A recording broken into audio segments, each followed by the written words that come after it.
You are an entrepreneur or a business owner who's been in this game of business and service and impact for a long time. And you're almost there. You're almost a master of your craft, or you are a master, but there's just something missing, whether it's sales or that feeling of fulfillment or satisfaction in what you're doing, or you're looking to scale your business and take it to that next step, but you're not quite sure how to step into that innate genius that you possess. And if that's you, this conversation today is going to be the one that helps you to break through that limitation, break through that barrier. Because today we're talking to Alecia Repp. She is known as the Business Whisperer. And I'm going to introduce you to her here in a second. But Alecia doesn't hop on 500 podcasts. Alecia isn't completely omnipresent on social media. And she was at a time, and she still is very active. She's still more active than a lot of people who've even been on this show.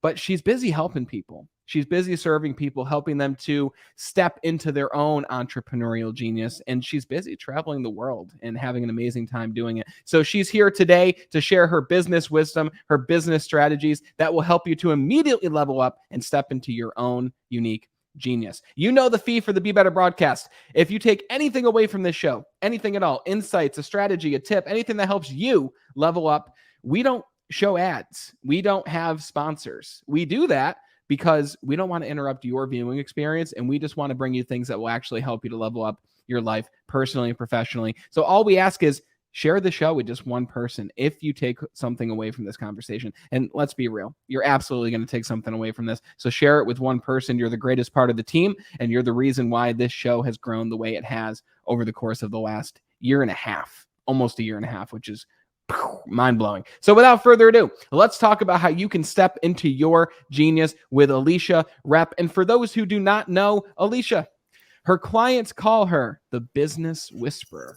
Alecia's been traveling for 7 years with the love of her life while mentoring and training leaders to step into their own genius and rise to the top of their industries.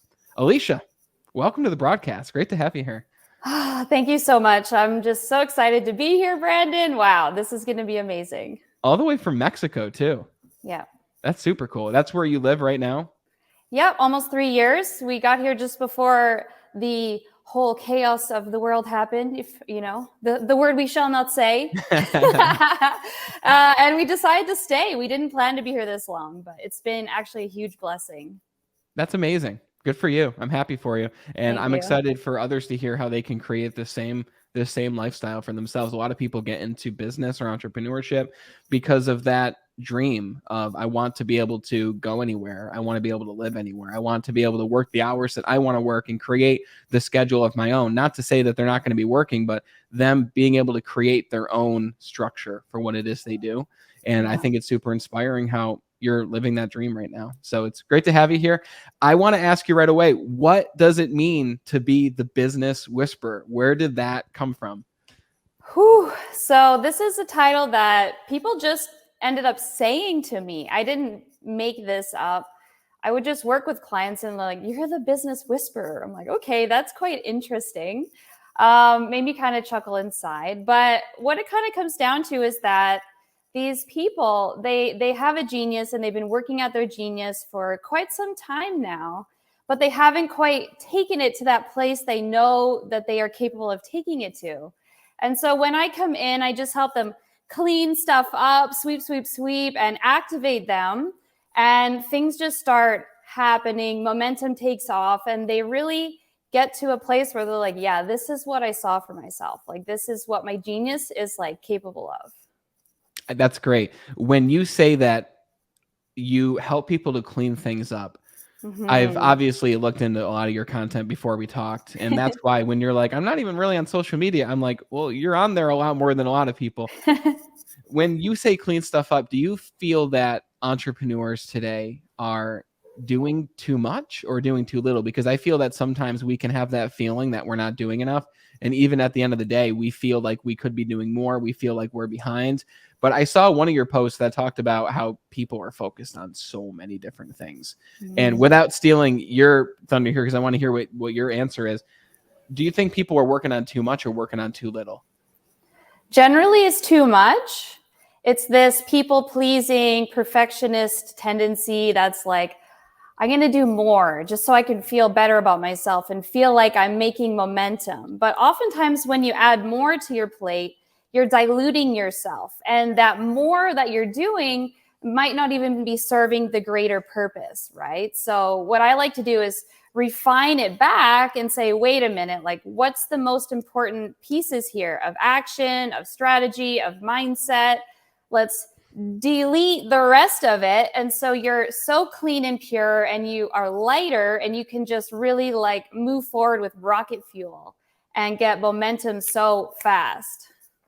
Yeah, something that my coach helped me look at a long time ago, one of the first times we talked, was all of the things that I was doing. Like I was the person with several online courses. I was the person who was speaking and trying to speak for more corporate and small local businesses. I was the person working with people one-on-one as a life coach. And he's like, dude, you're doing way too many things. And he's like, you need to focus on the MMAs. And I was like, what are the MMAs? Am I going to go fight someone? And he's like, no, you're definitely not a fighter. He says, the money making activities is what you need to focus on. And I was like, really? And he's like, yeah. And he's like, what are the most important things that you can focus on in your business right now that are the things that actually get you the results in your business? And I was like, wow. And it took away the idea that I need to spruce up my website every day, spruce up the about section in my social medias, repurpose my content onto 20 different platforms before anyone even knows that I exist. And he's like, all these things are just ways for you to fill in your time, but they're not actually things that are moving the needle for you. And it was a huge revelation for me at that point. That's powerful. So actually yesterday in my Instagram stories, I posted some journal prompts and they're very powerful right here. I'd like to share them. Please. And I actually did them in my own journal as well. Like we're constantly doing the work. It's not that you do it once and you're done. It's like, no, you're constantly checking in with yourself, right? Even me. So the first one is, what do I think I need to have X result? So whatever result you want, put that in that X spot. What do I think I need to have X? And then it's like you write all the things out that you think you need. And you gave a great example of a bunch of them. Oh, update my website, post a bunch of content, whatever, all these like busy work things. And then the next question is, what do I really need to have X, right? What do I really need to do or think or feel, whatever it is to have X? And then you get down to that truth of, this is what really matters here. And you take away the clutter of all those things that these different parts of you feel are important. Maybe it's the ego. Maybe it's these people-pleasing tendencies. Maybe it's this fear, this doubt energy that you're leading from, right? You clean it all up with that first question, and then you get down to the truth, and you can take precise action from there. I love that. Yeah, those journal prompts are powerful. And I'm sure that checking in on yourself constantly is a huge function of what you deem as self-mastery, which is something I want to dive into here with you. Now, that idea of asking yourself, well, what must I do? And what's most important that I must do in order to achieve X? That assumes that people know what X is. And X, I'm assuming, is the result, right? What it is you're looking to accomplish. When you have that X there, is X your short-term goal of what you want to achieve in the interim time, or is X the long-term vision that you've set for yourself? What does that look like for you? It can be either. It depends what you're working with in that moment. Like if you're sitting down and you want to figure out the long-term vision, then put that in the X spot. If you're sitting down and you're confused about like what to do today, then you put the short-term thing and then you get your answer. It just depends what you want clarity on. It can be used both ways. Awesome. Very cool. I love that. So how does one become the business whisperer? Like I have an inside look at this because I was scoping out your pages and stuff, and you're really good at telling your story, which I love. But can you tell your story here? How did you get started on this path of wanting to travel the world and wanting to help other people impact more people? Like, how did this start for you? Sure. So I grew up in a small town in Canada. And it's funny, my mom always told me that like this town was too small for me. And she was so right, because I actually moved out of my parents' house at the age of 15, lived on my own, worked full time, took online courses to graduate school. I ended up graduating early. And then when I was like late 16, I had this dream that there was a better life out there for me. Literally the next day, I like walked home in a blizzard, stole my dad's truck, put all my shit in it. Hopefully I can swear, sorry. And then moved back home, and I just stormed in the door and said, okay, I'm moving home. There's a better life out there for me. I don't know what it is, but I'm going to figure it out. And they were so happy. So I ended up living at home for another year, saving all the pennies I could save. And in that time, I figured out that I wanted to become a makeup artist. So my parents were very supportive. We packed up the minivan. We drove to Vancouver, Canada. I ended up moving there, being the youngest student in my class.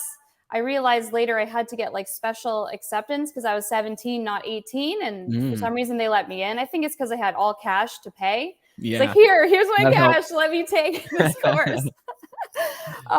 So I became a makeup artist in Vancouver, and I loved it. It was just like so fun, grinding it out, freelance style. I had this job at Shoppers Drug Mart for about a year, and I realized this was death to my soul. I need to just do my own thing.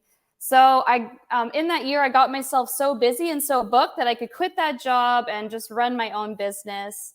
And in that time, that was like a year in, around the year 3, I was like, okay, there's like so much more out there for me. I want to do more. Like I want to help people in a more permanent, lasting way, right? Rather than just lip gloss and mascara where you wash it off at the end of the night, right? And then I just started researching and studying all these things that were interesting to me, like spirituality, mindset, leadership, business, marketing, like trauma healing, anything that seemed interesting to me as I was building this makeup career. And it got to this point where I realized that I was actually doing the work already in my makeup career, because people would sit in the chair and they'd start talking to me and they'd feel safe and they'd open up and I'd start coaching them. So I was already doing this work. It kind of naturally became like my life until this point where I was like, hey, I want to stop masking this with makeup brushes and just go all in on the coaching stuff, right? Wow. Yeah. What was the very first form of coaching that you were helping people with while you were still in the makeup business? So it was very much focused around trauma healing, but with an entrepreneurial twist. Like I've always been an entrepreneur. You can tell from my story, like I'm just not here to live a normal life. I want to carve a new path. So for me, a lot of my success came from the trauma healing work I did on myself, and then activating myself into these levels of courage to take these leaps and bounds in my life that didn't make sense to other people, right? So it was kind of a twist of those two things and helping people do that for themselves. Is that trauma healing still a part of what you do when you're working with even very successful entrepreneurs who've been in the game for a decade or more? Is that still a key component? Yeah, it's huge, like a huge piece of it. Interesting. And do you believe we all have traumas in our life that, because I've talked to a few, trauma specialists on the show, and it was very fascinating in the fact that they said, even if you don't believe you've had trauma, like even if you don't have this giant big event that happened in your life that, you can tell people about and you constantly recall, we all have these little traumas that we bring through from our childhood, things that we might not even remember. So that's a big piece of the work that you do with people. Yeah, we all have it. And I like to give trauma a new definition. So it's not just like this big, scary, bad thing that happened to me. Trauma can actually be good or bad. I view it as anything that causes your identity to shift. And that identity shift causes this almost like unknown inside of you. You're like uncertain for a second because you're like, well, who am I now? Say you get a job promotion, you go from one level to a higher level. That can actually cause a level of trauma. And it's a good trauma, but we don't perceive it as that because this definition hasn't become mainstream. But it causes this level of re-navigating who am I? And what's my identity? What's my place in this new role, right? Does that make sense? Oh my God, it does make sense. It reminds me of when I was a high-level leader in a large sales company before I stepped fully into entrepreneurship. And I was like the man at this company. And I'm very much, a high ego driven individual. And I'm okay saying that and admitting that, right? And I was like I was top in what I did. And when I stepped away from that to focus on entrepreneurship, it was like that all that noise on this end from my careers was now quiet because I didn't have that anymore. And I was building my own structure and working on my own business, trying to figure things out. And I went from a place of very high status to not being known in the marketplace. And that really rings true with what you just said. It is a form of trauma in a sense, because you're asking, okay, who I am wasn't necessarily attached to this big role that I was once in. Who I am is so much more than that. But when we're in those positions of leadership, we can tend to attach that to our identity. Or even if you're in a lesser role and you step into a higher role, you have to mold and craft and chisel away at what you want that new identity to be. So in your work, do you help people craft a new identity? Like, what does that form of work look like? Yes, this is my favorite work. It's so much fun. And one of the reasons I love it is that there's no end to identity work. You can keep elevating yourself as far as you want to go. And when I first started, I feel like maybe the identity work was from ego a bit. And then in the last few years, I've done a lot of stripping back my own ego. It's funny you brought that up. And I feel like the work I'm doing now with identity is coming from a different place where it's not this push and strive and I need to change myself because I don't love who I am right now. It's really coming from a place of love and grace and potential and greatness and impact and possibility, right? So we strip the ego away and we're like, hey, from this place of heart and soul, like, who are you becoming, and what kind of identity are you walking with, right? And I love the fact that identity gets to be this ever evolving process. And I walk my clients through that. So on the growth scale, I always like to say that, like, most people live in this like straight line growth process where it's just like straight their whole life. Bless their souls, no problem, right? Some people, it's like, this is the normal, and then it goes down and they get stuck in this lower frequency. Another common one is this chaotic up and down, but it still lives in the same frequency of the same high, the same low, but it's just repeating over and over and over again. It's very exhausting, right? The one I like to bring my clients on is this one where it's just this gradual up curve. But the thing that I think triggers entrepreneurs and high achievers and creators is the dip, right? And there's always going to be a dip, no matter what, no matter who you are and how great you are. But it's how aware are you to learn the lesson from that dip, be humble, and then catch it as fast as you can, and then keep moving up towards your next peak, right?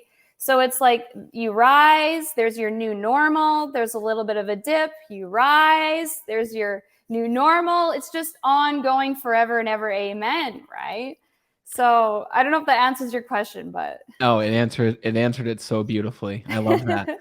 And I'm going to guess that a big part of staying grounded through that process of the up and down, even if the downs are only, gradual dips and then they go back up and it continues to grow, is a mastery of oneself, because we haven't talked about it yet. Although you've made giant improvements in your own fitness. And your story is very similar to mine. I think we were around the same age when it happened, but when I was 21, I was 260 pounds. I was unhappy. I was like very depressed with myself because I had no idea who I was, and I had no idea what I wanted. I didn't know what X was, like what we talked about earlier. And I think it's similar to you in the fact that you weren't happy with where you were in terms of fitness, but I know that fitness is a giant part of what you do now, and it shows very clearly. I mean, you're vibrant, you're full of energy, and I'm curious, and we can tie that in here. It's kind of a loaded question, but you talk about it a lot. What do you deem as self-mastery, and how does that fit into that growth cycle that we just talked about? Ooh, that is a good question. I have never thought about this. So let's see what comes up. What do I deem as self-mastery? Wow. I think it's this, actually, Ed Milet talks about this this is the first thing that came up. He talks about this duo of confidence and humility.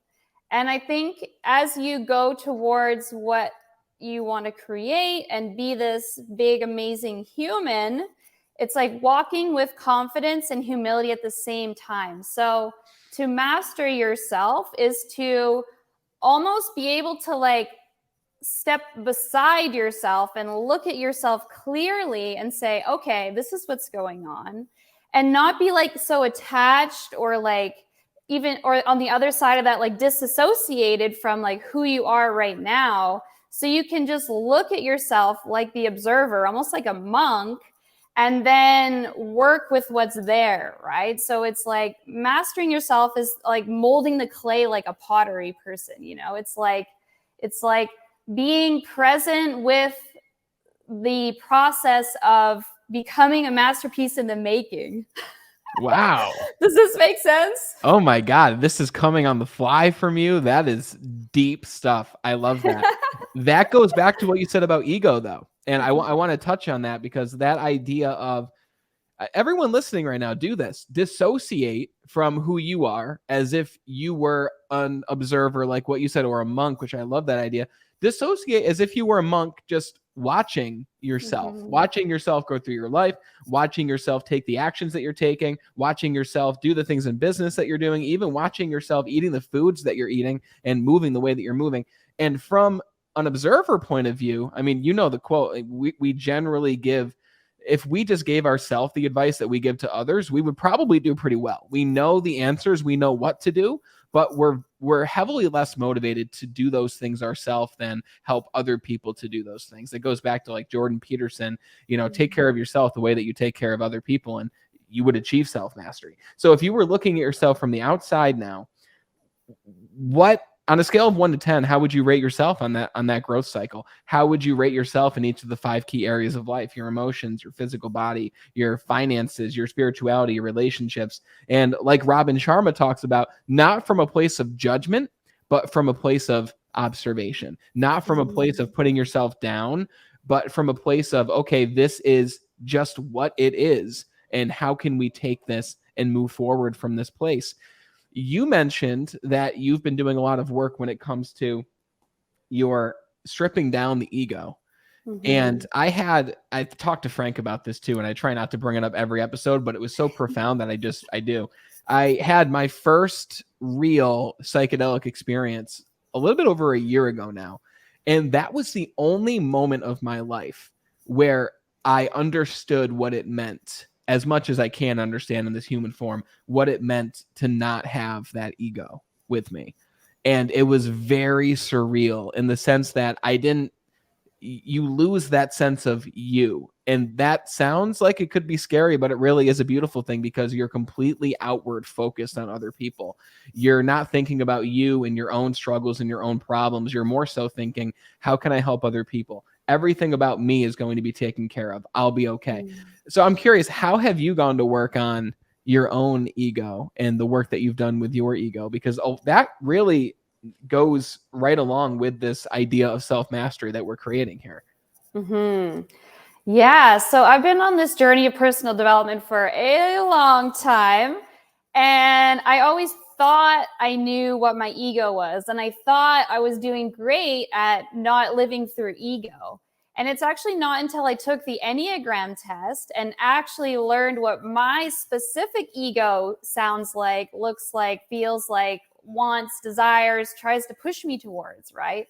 So doing the Enneagram test and actually learning what my specific ego is was a game changer. And I realized I had never been doing ego work. My ego was running the show and causing me all of this strife in my life that I thought was part of my purpose, right? So it was really doing that Enneagram test like last year that changed the game for me, because I was like, oh, that's my ego. And it gave me terminology and words and like images to put towards my ego so I could clearly see her. I gave her a name, like I'm Alecia, my ego's Felicia. So now it's like, hey, Felicia, it's like, we're good. Like, thanks so much, but you can take a back seat now. Like, I can just talk to her and say, wait a minute, you're not running the show today. So I'm curious, this test, it's called the Enneagram test. Enneagram, yeah. Enneagram. It's How amazing. did it describe, if you don't mind going into, I'm just curious, how did it describe your ego? Like how did it, that just seems like an ethereal thing. How did it describe it? So it goes by numbers. I'm an Enneagram 3, which is the achiever. And like, I could have told you that before doing the test, but so the achiever is obviously about achievement and success and self-image and how you look and like on a physical level, like clothes and body and like all this stuff. And I think kind of coming back to your fitness point, I think like fitness and this healthy living lifestyle can be very beneficial, but it also has a tipping edge where it can become toxic, right? So I was at the point where my ego was driving me in a toxic way towards these things. So as I stripped it back, I got to, live into my desire of being fashionable and having a fit body and eating healthy from a very clean place. So, yeah. What would you say was the biggest transition from that place of doing those things in an unhealthy, egoic way versus the way that you go about it now? So with anything in life, I always say it's not even necessarily the action you're taking. It's what's the energy behind that action, right? So am I working out 4 to 6 times a week for myself, or is the energy behind it so I can look a certain way, so I have approval from others and acceptance from society and, all that attention, right? So it's like, what's the energy behind the action that you're taking? And that can go into any area of your life. Yeah, that intention is really what it comes down to. Like when I first started working on my body, my intention was I wanted to look a certain way. And I'm kind of glad that that was my intention at the beginning, because that really kicked me into high gear to get where I wanted to be. But once again, it got to that point where my identity hadn't shifted. So I would look at myself, and even though I was slimmer, fitter, I would see myself still as that fat guy, right? Because the identity hasn't shifted. But over the last 3 or 4 years, my whole fitness mindset has been, I walk, I run, I work out, and I lift in order to feel better and in order to live longer and in order to have more energy throughout the day. Like the way that I track my fitness is how much energy do I have by 5 or 6 p.m. each night? Am I still able to show up fully for my wife? Am I still able to show up fully for my family? And that's really how I track my fitness now.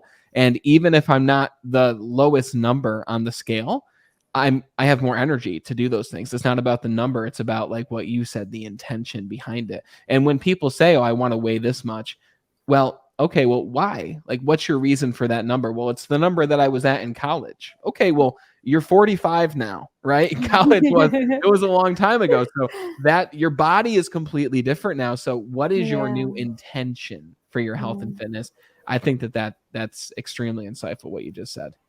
That's so powerful. So I honestly had my own revelation as well with fitness. And just like you, I started for the aesthetic purposes of it. Like I want to look a certain way. So I worked out and I got there. But what I realized is I would get there and then I would stop doing what I did to get there. And then it created this yo-yo effect, right? Yes. Where it's like I got there and then I would like leave there and then I'd get back there. And it was this exhausting like series of events, basically. And then I realized like, this isn't driving me. Like, what's my motivation here? And I was like, okay, I know I can look a certain way, but at that point I was like stiff, my joints were hurting, like, I wasn't that flexible anymore. And I was like, what's the point? Like, this isn't fun. So I shifted my motivation. For me, it really helped to make a long-term kind of vision similar to you, where I was like, well, who am I going to be when I'm 70 or 80 or 90? Like, and the actions I do today are going to benefit the woman I'll be then. And like, when I get to that point in my life, I want to be able to walk up the stairs and not be out of breath. I want to go on mountain hikes. I want to go to the gym still. Like I want to be able to move and breathe and have energy. And that has changed my life because now it's like, it's so easy for me to eat clean food. And it's so easy for me not to stress myself out with working out, but do the right amount that just keeps my body energized and happy and moving. And so, yeah, that was a game changer. Wow. It's so well said, that idea of the yo-yo effect of if your goal is the way that you look, because it was the same way for me. And I love how you put it, because it's very true for my situation. I would do exactly what you said. I would get to that point where I put my clothes on and it felt a certain way. And then I'd say, okay, I'm here. And then I would take like a month off. And then after a month, the clothes would start getting tighter again. And I was like, okay, time to start again. And it was constantly just starting, stopping, starting, stopping. But every time that it got to the point where I realized it's time to put the work in again, I felt self-doubt. I felt low on confidence. I wasn't happy about myself. And it caused my identity to shift back to the fat kid that I had been my entire life up until that point. But when it shifted, when the intention shifted, when the place that I was coming from shifted to, I want more energy and I just want to feel good, then I didn't take those breaks. I might not have worked out as intense as I would in that month where I was getting back to that place where the clothes fit perfect. But as a result, I can go to the gym for 30 minutes, 3 times a week. I can get outside and make sure that I'm moving at least an hour a day. And I'm in the best shape that I've ever been in, even without a goal to weigh a certain amount or to even look a certain way, but having a goal instead to be in peak form so that I can perform for the people where it's important that I be there for them and impact them. And for those people listening, you might be thinking, well, we're talking about stepping into your entrepreneurial genius. Well, a big part of stepping into that genius is mastering you and mastering yourself, because when you take care of your body, when you do this work with the ego, when you do this identity work, it helps you to make better decisions, and your decisions come from a different place. And by making those different decisions, you're crafting an entirely different life than if you didn't do this self-work in the first place. In my opinion, business can't be the first thing you're thinking about. It can't be, because you're going to get to a point, you might get to that success, but then you're asking yourself, what was it all for? You have to come before the business. And once you're there, you're able to give so much more of yourself into the business in itself. Preach. So good. So let's talk about that. And Yes. For the person, because everyone, you're getting a taste of like the work that you're going to be doing when you work with Alecia here. And we're going to talk about what that specifically looks like. But if you want to get a head start, Alicia's website's in the description. Her social profiles are there too. Go check out everything she's doing, because as you can see, she's a breath of fresh air. Like, your energy is a very light and zappy and vibrant energy. And I absolutely love it, because I love where this conversation's gone. And I told you, we've got points to go over, but we've gotten to one of them and it stemmed from that one. So I'm curious, when we work with you, what does it look like when we first start working with you, Alecia? Like, what do we look at first? Where do we begin when we start working together? I love this. So my focus is so much on like performance and self-mastery, but I think what makes me different is I also have such a handle on brand and offers and sales and marketing and all these like business aspects. So not only can I help lead you to become a better human, I'm also very educated on the business side of things. So I really have a conversation about, what are you selling? How are you selling it? What's your brand like? Have you built it out? And then with that information that I gather, we start cleaning up a lot of stuff. Like, that's the first steps of anyone. No matter how far along or advanced you are, it's like there's always cleaning up to do. And especially I find for high achievers who've already created something incredible, it's these subtle little shifts that are going to make the most amazing kind of transformation. So we clean up standards, we clean up boundaries, we clean up mindsets. And with that cleaning up creates this lightness, which creates this space inside of you for new levels of thoughts and decisions to come through. And then we really start shifting how you're showing up in your business, in your life, how you're selling. yeah, and people just tell me like incredible things. Like even if I just do the cleaning up work with people, like their life has changed forever. It's amazing. I love this work. I know. I can tell you do. And the reason, just so everyone knows, the way I met Alecia was actually from Frank Salas from Salas Staffing. And he was on the show recently. Frank's a friend of mine. I've known him for probably the last year, maybe year and a half. And we met through Di Manuel, who also has been on the show. But Frank was like, cool. you I got know to him as talk to well. Alecia. Oh, you know Di as well? Yeah. Di's I incredible. like when Troy and I were living in Bali, we were like telling them how great it is, and then they went there and they've just been there Whoa, ever since. that's super cool. What a small world we're in. I love that. Yeah, super The cool. reason I met Alecia, guys, is Frank sent me an email and he's like, you need to meet Alecia. Frank has introduced me to like 2 people, and Alecia, you're one of those 2. And he's like, all I need to say is she helped me make in my business in 3 months what I normally make in an entire year. And I was like, yeah, we've got to have her on the show. And if that gives you an idea, guys, of what you can accomplish, aside from all these personal shifts, like absolutely groundbreaking. So the work that you do with people, does that look like one-on-one? What does that generally look like to paint a picture for people out there who are ready to take that next step? Yeah, so right now I'm only focused on like high level one-to-one work, going super deep with leaders. My whole thing is like building out that legacy and that empire. So not in like a hypey like internet marketing kind of way, in like a very grounded, practical, tangible, like real world kind of way where we're building out a business that really will last the test of time, and building out your wealth so it really will last the test of time, and creating something so incredible that it's so much bigger than you, and it just starts to get its own legs and like take off better than you could have ever imagined. So yeah, it's really beautiful work. That's incredible. What's the best way for people to get in touch with you to talk about what that looks like, or even if they want to ask you questions based off this conversation today? Sure, I'd love that. So I'm on Instagram at the.energy.queen. I'm on Facebook, Alecia Repp. You can see my name there. You can find me. All my profiles are public. Send me a DM, and I'd love to connect. It's my greatest joy. Awesome. Guys, links are in the description to all of Alicia's profiles, so you can start a conversation there and follow her and all that jazz. And my final question for you is, at this chapter in your life, with everything you're doing right now, traveling the world, helping entrepreneurs, helping people make personal shifts, what is your mission at this chapter in your life? What are you looking to accomplish? I love this.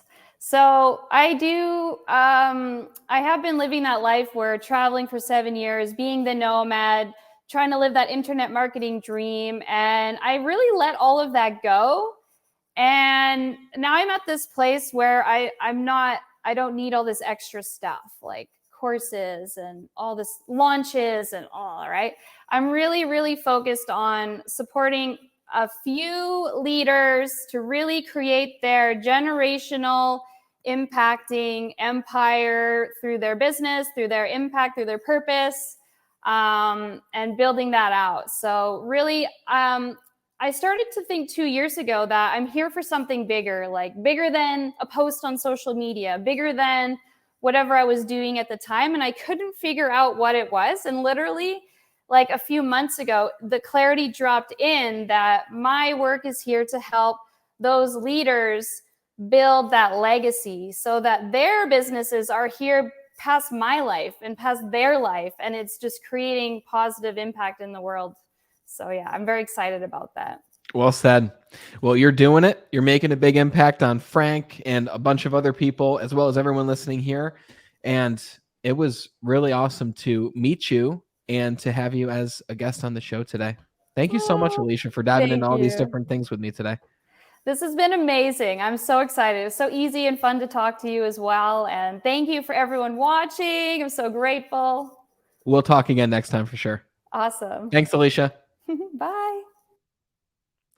As you can see, success in your business and diving into that entrepreneurial genius that you know you have, you might just be looking to activate it, relies on your own personal self-mastery. It relies on who you are. It relies on the meaning and the intention that you approach your goals with and that you approach your vision with. And my question to you is, if you were looking at yourself as that observer, like Alecia mentioned, what do you see? Are you happy with what you see? Not from a place of judgment, again, but from a place of observation and from a place of growth and moving forward in progress. And this conversation with Alecia opened my eyes to ways that I can improve myself, ways that I can mold my own identity, and even write on paper what my identity is. Like, when's the last time you wrote that down? So I know you took something away from this conversation. And if you did, all we ask is share the show with just one other person who could use it as well. Start a conversation with Alecia. Go check out her social profiles. It'll give you a giant picture of what she's all about and what she does. You heard her mission, and she wants to help you get there. So let's go from a place of inaction, go from a place of fear, go from a place of uncertainty, wondering whether now is the right time to work with somebody. And let's actually take that step and make it happen. What's the worst that can happen? You grow your legacy and you grow your own empire. Thank you so much for watching and listening and being here with us today. And until we talk again next time, continue to be better.